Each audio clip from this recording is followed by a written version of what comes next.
Fala galerinha, tudo bem com vocês? Nós retornamos e dessa vez com um assunto importantíssimo, não só para as nossas vidas, como também para o Enem, que é relacionado à nossa saúde, dessa vez a nossa saúde bucal, os desafios da saúde bucal para a vida dos brasileiros.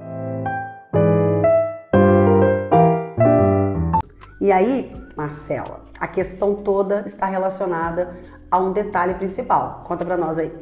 Pessoal, a gente sempre tem que começar o vídeo com aquela contextualização histórica, né? É importante a gente entender todos os temas no seu contexto histórico. Então hoje, Alessandra, eu vou comentar um pouquinho, iniciar o nosso bate-papo, falando sobre a odontologia ao longo da história, né? Quando a gente pensa lá nas civilizações antigas, já se foi comentado, e através de fontes históricas, análises de arqueólogos, que já existiam práticas voltadas para a odontologia, rudimentares, né, galera? Mas assim, de extração de dente, com o intuito de limpar os dentes mesmo, que naquele momento eles usavam gravetos, até mesmo pedras, né? No Egito Antigo, por exemplo, na Mesopotâmia, era comum eles utilizarem ali artifícios que eles tinham da natureza para poder limpar os dentes, assim como a extração. Na Idade Média, a gente já tem ali os barbeiros assumindo a posição de extratores de dente também. Porque, galera, quando a gente fala desse momento histórico, né, não se tinha esse cuidado que a gente tem hoje, nem esses avanços tecnológicos. Então, se o seu dente, se você sentisse uma dor de dente, é assim, praticamente possível que você teria que extrair aquele dente. E os barbeiros acabavam fazendo um pouco dessa função. No Renascimento, quando a gente vem ali com um pouco mais de informação, já tem alguns livros que surgem com o intuito de já discutir um pouco sobre a odontologia. Aí, quando vem a Revolução Industrial, que de fato vai se atentar mais para essa questão, já vai começar a surgir alguns equipamentos importantes para extração, algumas próteses, bem rudimentar comentada hoje, né, gente? Mas dentro da época e do avanço tecnológico que se tinha, até a gente chegar aos dias de hoje. Alessandra, é interessante a gente comentar sobre a escova de dente, né? A nossa companheira de todos os dias.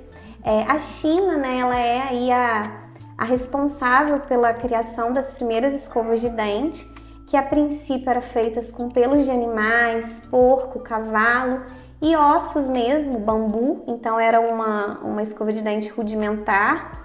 Até que depois, em 1780, a gente tem a Inglaterra, que cria ali uma leva maior de escovas de dente, mas essa escova que a gente está acostumada, que é com nylon, ela vem só em 1938 com os Estados Unidos, que aí já é mais próximo do que a gente usa.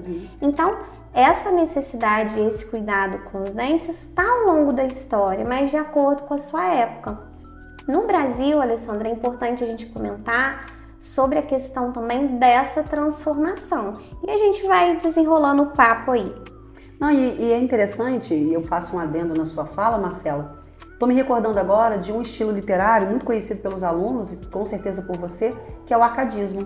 O arcadismo, galera, foi uma corrente literária que chegou ao Brasil mais ou menos aí no século XVIII, já que nós estamos falando de contextualização.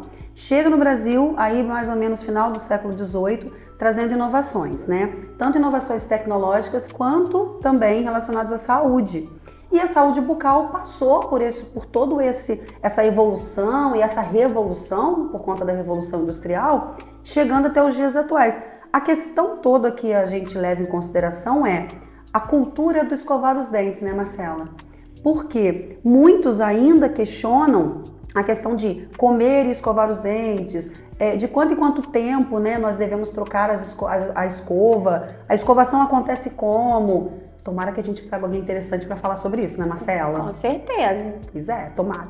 E aí eu te pergunto, Marcela, não sei se você sabe, mas eu acho que sim, a gente tem um programa muito bacana no Brasil, que é justamente o Brasil Sorridente, que fala, né, foi criado em 2004, que fala justamente sobre o poder que as pessoas têm hoje, independente de classe social, de ter acesso ao dentista, de ter acesso ao profissional de saúde bucal.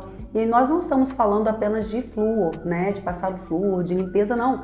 Nós estamos falando basicamente de cuidados específicos, como uma obturação, como um canal, que nós sabemos que é um tratamento um pouco mais profundo, não é? Agora, existem dados que provam isso, né? Quais são os dados que a gente tem para falar sobre essas questões da higiene bucal, por exemplo? Alessandra, é importante a gente comentar sobre a questão de quando começa a se colocar o flúor na água, né? Essa ideia, ela veio a princípio, surgiu no Rio Grande do Sul como uma lei estadual e depois é adotada pelo governo federal. No Rio Grande do Sul foi em 1957.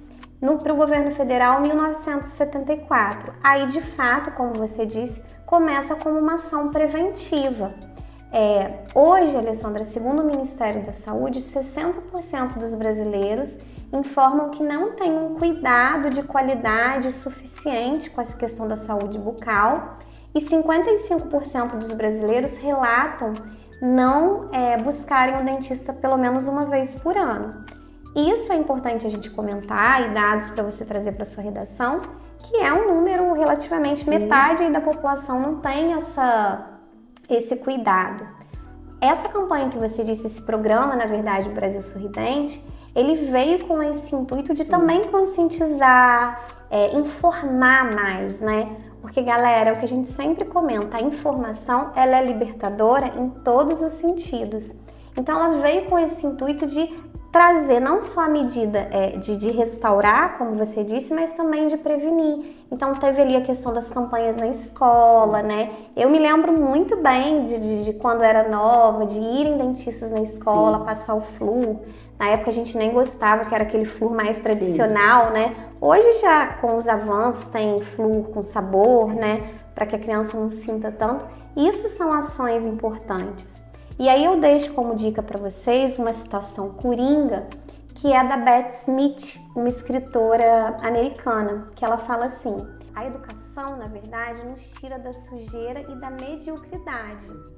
Essa frase, ela se encaixa dentro de uma redação no tema saúde bucal, quando eu levo a informação, né? Quando eu mostro ali para as pessoas a importância desse cuidado, que muitas vezes a pessoa não tem a dimensão da importância da saúde bucal, né, para o seu todo, né? Os dentes não são algo à parte, eles estão em nós e pode trazer consequências práticas para a nossa saúde. Sim, e eu também acredito que a literatura possa contribuir nessa questão, porque um livro, você vê, A Hora da Estrela, da Clarice Lispector, que é um livro que foi escrito lá em 1980, né, traz tanto para nos agregar nessa situação.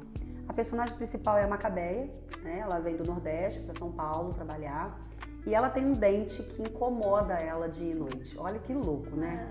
Ela tem um dente que incomoda ela dia e noite, só que naquele momento ela não tinha como prioridade o tratamento dos dentes. Primeiro porque ela não tinha informação necessária de que procurar alguém da área de saúde bucal poderia fortalecer os dentes, poderia fazer com que ela não tivesse mais aquela dor. E segundo, ela era limitada em determinadas questões, sobretudo na questão cultural. Então ela sente aquela dor por muito tempo, ela dorme com dor, ela bochecha água quente, porque no passado os mais velhos diziam que a água quente tirava a dor, né? Verdade. E ela bochecha água quente, ela evita comer daquele lado, porque o dente está incomodando muito. Ainda existe uma questão relacionada à desigualdade social, né? Existe uma frase que eu fico incomodada, mas é uma frase que eu trago para contextualizar a redação, que é: a desigualdade é medida pelos dentes, não é? Então, quando a gente vê uma boca banguela, quando a gente vê que existe um dente faltando, automaticamente a gente pensa nessa situação. Não deixe de colocar na sua redação, galera. De acordo com a Constituição de 88, artigo 6º, todo ser humano tem direito à saúde, e essa saúde também relacionada aos dentes. Outra questão que a gente costuma pensar é que na época da escravidão, por exemplo, né, os cativos eram vendidos vendo os dentes, né? Sim, era um critério, né? Exatamente. Então, né, o futuro comprador olhava os seus dentes, olhava os seus músculos e outras questões, mas o que nos convém agora é falar sobre a questão da saúde bucal. Então, se os dentes fossem fortes, então aquela pessoa também era forte. Então, você vê que lá atrás já existia, como você bem disse na sua contextualização, já existia, né, um pensamento voltado para a saúde bucal, rudimentar, ainda muito primário, mas já existia. Qual é a visão que a gente tem sobre o dentista hoje? Porque por muito tempo, ser dentista ou tratar dentes, né, ou tratar dos dentes, era um clichê falacioso. Eu só achava que não precisava. Um filme que é muito interessante, chama-se Maldita Sorte, que coloca um dentista em personagem secundário. Eu não sei se você já percebeu, quase todos os filmes que a gente assiste tem um dentista, mas ele nunca é o protagonista.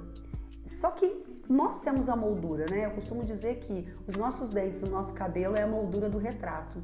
Então, se a gente não tem dente tratado, automaticamente nós vamos ter uma baixa autoestima, né? A questão do sorrir não vai acontecer. Então, hoje em dia, nós vemos muitas pessoas, não só de classes baixas, mas muitas pessoas sem formação mesmo, né? E esse clichê de que o dentista não serve porque é disso que a gente vive hoje, a gente vive do sorriso, a gente vive do contrato social, não é verdade? A gente vive na sociedade, então a gente precisa do sorriso para continuar vivendo nessa sociedade. Agora, o pensamento dos pais tem que ser uníssono, tem que ser único, né? Concomitante ali com o dentista. Porque se dentro de casa os pais dizem que ir ao dentista é um castigo, o que essa criança vai fazer? Ela vai crescer com medo, né? De passar um flúor, de arrancar um dente, ou de fazer uma obturação e etc. E aí tem um filme muito interessante que se chama Fada do Dente, que fala sobre esse imaginário infantil.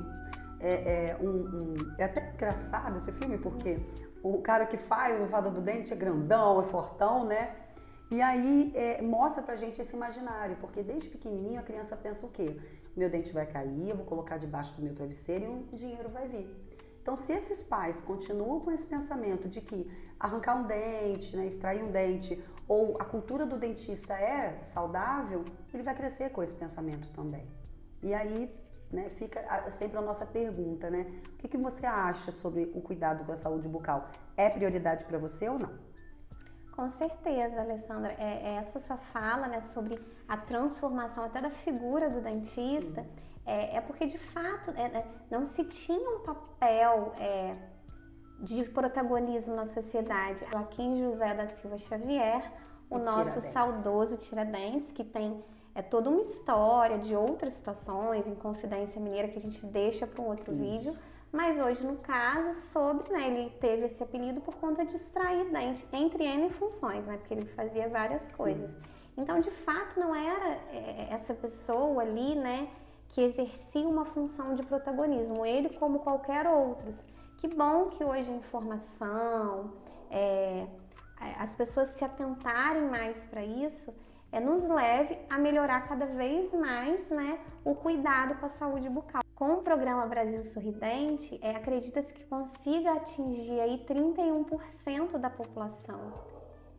É positivo, mas ainda assim precisa melhorar, né? A gente precisa alcançar um número muito maior, né, daquelas pessoas que não têm condição de pagar por um tratamento, né, de cuidar dos seus dentes.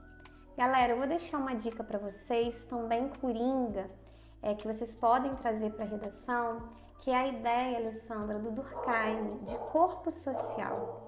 Essa ideia do Durkheim, ela significa o seguinte, vou explicar de uma forma bem tranquila para vocês entenderem. O Durkheim, ele compara a sociedade como um corpo do indivíduo. Por exemplo, no nosso corpo a gente tem os nossos órgãos, né? Coração, fígado, rins. Cada órgão nosso tem uma função, né? E se um desses órgãos não estiver legal, por exemplo, tá tudo certo comigo, mas o meu estômago não tá bom. Consequentemente, todo o resto não vai estar bom, né? Se eu tenho um problema no estômago, aquilo vai atingir os demais órgãos. Essa é uma comparação que o Durkheim faz na sociedade. Por exemplo, se vários setores estão ok, mas um setor não tá legal, isso vai impactar em todos os demais. Então, essa ideia do Durkheim de corpo social pode ser colocado numa redação puxando nesse quesito o cuidado com a saúde bucal, né? Quando ainda falta, né? Igual a gente está falando, ainda falta a gente avançar, ainda tem problemas, pessoas, precisa atender um número maior de pessoas, com cuidado maior, com maior conscientização. Então aí é um argumento coringa que dá para você usar na redação. Alessandra, então hoje os dois autores, tanto a Beth Smith quanto o Durkheim, a gente trouxe para o tema saúde bucal, mas se encaixa nos mais variados temas aí E é aquela carta na manga que a gente sempre fala, galera.